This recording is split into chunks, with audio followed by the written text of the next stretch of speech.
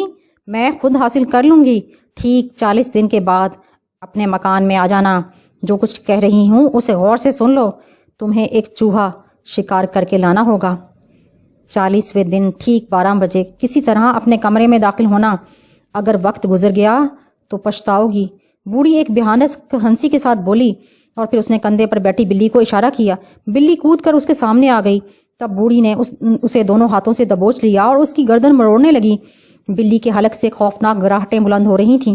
وہ زندگی بچانے کی سخت جدوجہد کر رہی تھی، لیکن بوڑھی کے سخت ہاتھوں کی گرفت بہت مضبوط تھی۔ بلی کے منہ سے خون ابل رہا تھا اور پھر اس نے دم توڑ دیا۔ تبھی بوڑھی نے بڑی احتیاط سے اس کی لاش اپنے سامنے رکھ لی۔ اس کے ہونٹوں پر خوفناک مسکراہٹ پھیلی ہوئی تھی۔ تب اس نے نورالنساء کو دیکھا، پھر کھڑی ہو گئی۔ نورالنساء اب بھی بے جان بت بنی ہوئی تھی۔ اس کی روح بدن میں پھڑپھڑا رہی تھی، کسی جنجال میں آ پھنسی تھی۔ اولاد کا تو خیر ذکر ہی نہیں تھا، نہ جانے کون سی مصیبت نازل ہونے والی تھی۔ بوڑھی نے اپنے خوفناک ہاتھ اس کے چہرے کے سامنے کر دیے۔ ہاتھوں کی لمبی لمبی کرہ انگلیاں اس کے سامنے رقص کرنے لگیں اور نورالنساء کا دل انتہائی تیزی سے دھڑکنے لگا۔ اس کی روح بدن میں پھڑپھڑا رہی تھی۔ جو جو انگلیاں اس کے چہرے کے سامنے گزر رہی تھیں، اس کی قوت سلب ہوتی جا رہی تھی۔ پھر اچانک اس کی آنکھیں بند ہو گئیں، منہ کھلا کا کھلا رہ گیا۔ وہ بے جان ہو کر ایک طرف کو لڑک گئی۔ بوڑھی نے ایک بھیانک کہکا لگایا اور پھر وہ چھت کی طرف دیکھتے ہوئے بولی، مجھے دیکھ، میری طرح عمل کر۔ بلی کا جسم روح سے خالی ہے، اسے اپنا لے اور اس کے روپ میں 40 دن گزار، ٹھیک 40 روز۔ بوڑھی خود بھی زمین پر لیٹ گئی۔ اس نے دونوں ہاتھ سینے پر رکھے اور آنکھیں بند کر لیں، اور چند ساتھ کے بعد نورالنساء کے روح سے خالی جسم میں زندگی دوڑ گئی۔ وہ مسکراتی ہوئی کھڑی ہو گئی۔ خود نورالنساء کا اپنا کوئی جسم نہ تھا، بس آنکھیں تھیں جن کا کوئی وجود نہ تھا، لیکن صرف وہ دیکھ سکتی تھی۔ وہ سب کچھ دیکھ رہی تھی۔ اس کے اپنے بدن نے انگڑائی لی، لیکن یہ انگڑائی اس نے خود نہیں لی تھی۔ تب اس نے اپنے ہونٹوں سے بوڑھی کی آواز سنی، نورالنساء، وقت ضائع نہ کرو۔ جو کچھ ہو گیا ہے ایک حقیقت ہے۔ 40ویں دن اپنا شوہر حاصل کرنے آ جانا۔ جس طرح میں نے کیا ہے اس طرح کرو، ورنہ ایسا دلچسپ کھیل ہوگا کہ لوگ عرصہ تک نہ بلا سکیں گے۔ بوڑھی دروازے کی طرف بڑھ گئی اور اس کے ساتھ ہی نورالنساء نے اس کا جسم غائب ہوتے ہوئے دیکھا۔ خود بوڑھی کے کریہ جسم کا کوئی وجود نہ تھا۔ آہ، بڑی غلطی ہو گئی، میں کہاں آ پھنسی۔ آہ، نہ جانے یہ کون تھی، گور خالہ نے کس جنجال میں پھنسا دیا۔ کیا کروں، اب کیا کروں؟ میرے بدن پر تو کسی اور کا قبضہ ہے، نہ جانے اب کیا ہوگا۔ نورالنساء سسکنے لگی، کیا ہو گیا تھا مجھے؟ کیسی دیوانی ہو گئی تھی میں؟ محبت کرنے والے شوہر کی بری بن گئی۔ کیا پیار کرتے تھے وہ مجھے، شاہانہ باجی۔ آہ، انہوں نے ہی تو میری محبت کو کامیابی سے ہمکنار کیا تھا، ورنہ دل کی حسرتیں دل میں ہی رہ جاتی، میں کسی اور کی آغوش میں چلی جاتی۔ کتنا بڑا احسان کیا تھا انہوں نے میرے اوپر، اور میں نے اولاد کی خواہش کے جنون میں مبتلا ہو کر کیسا برا سلوک کیا ان کے ساتھ۔ آہ، کیا کروں، ان ہمدردوں کو کہاں تلاش کروں، کیسے اپنا حال دل ان سے کہوں؟ اب تو میرا کوئی وجود ہی نہیں۔ اس کی روح سسکتی رہی، لیکن رونے دھونے سے کیا ہوتا، غلطی کی سزا بھگتنی ہی پڑتی ہے۔ لیکن بلی، کیا مجھے اب اس کا گھناؤنا جسم استعمال کرنا پڑے گا؟ اف ہو، کیسی انہونی بات ہے، کیسی انوکھی بات ہے، لیکن یہ سب کچھ کرنا ہی پڑے گا۔ اس نے 40 دن کی بات کی ہے، ممکن ہے وہ صحیح ہو۔ گزاروں گی، کسی نہ کسی طرح یہ 40 دن بھی گزاروں گی۔ اعمال کی سزا تو بھگتنی ہی پڑے گی، لیکن مردہ بلی کے جسم میں داخل ہونا کوشش کرتی ہوں۔ اور وہ آنکھیں بند کر کے اپنے لطیف وجود کی حرارت سمیٹے بلی کے بدن میں پہنچ گئی۔ اب اسے ایک ٹھوس وجود مل گیا اور اس کی آنکھوں سے آنسو بہ رہے تھے۔ کمزور ہاتھ پاؤں سے دبے پاؤں چلتی ہوئی وہ باہر نکلی۔ کیسا ننھا سا وجود تھا اس کا، کیسا کمزور بدن تھا، کہاں ایک خوبصورت اور حسین جسم کی مالک دوشیزہ، اور کہاں اب ایک کالی بلی۔ لیکن تقدیر، خالہ گوہر کا اب کوئی پتہ نہ تھا۔ یقیناً واپس جا چکی ہوں گی اور اپنی دانس میں نورالنساء کے ساتھ ہی گئی ہوں گی۔ انہیں کیا معلوم کہ نورالنساء کس حال میں ہے، لیکن اب کیا کرنا چاہیے؟ جانا کہاں چاہیے؟ کیا اپنے گھر؟ لیکن وہاں وہ ہوگی، اس کے علاوہ اور کہاں جایا جا سکتا ہے؟ وہ رونے لگی۔ نازوں پلوں سڑکوں پر سرگرداں تھی، چاروں طرف سے خدشات اور وسوسے گھیرے ہوئے تھے۔ اس کمزور بدن کے سہارے 40 دن تک کیسے زندہ رہ سکے گی؟ کیا کھائے گی، کیا پیے گی؟ یہی سوچتی چلی جا رہی تھی۔ آہ، راستہ بھی کتنا طویل ہے، کیا ہو گیا ہے، یہ سب کیا ہو گیا؟ اچانک کالونی کی گلی سے گزرتے ہوئے اس نے ایک گھراہٹ سنی، پھر ایک خوفناک کتے نے اس پر چھلانگ لگائی۔